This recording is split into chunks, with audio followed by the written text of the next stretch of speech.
Instagram, Facebook, how you guys doing? You know me, Martin, creator of 202BDobroke.com. Every time I look at Facebook, I just think of 1984, that book.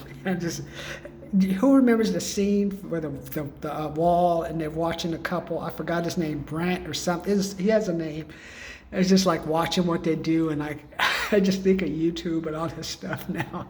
Facebook.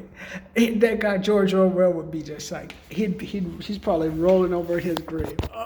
He's like, this is 1984, 10x 1984 stuff. All right, you guys, go watch my latest video. I was getting too happy talking to myself about Section 8 and all kind of crazy stuff. I know. Being a slumlord, how as you grow old, you make money. Talk to you a little bit about how what would you rather have people have? We would have people respect you for your car or for your bank account. Think about that stuff. Go to my ClickFunnels, sign up, man. I want you guys to be my clients. Help me out, I'll help you. Build that confidence. As you get older, make more money. Make more money. That's the focus of 202BDobroke.com.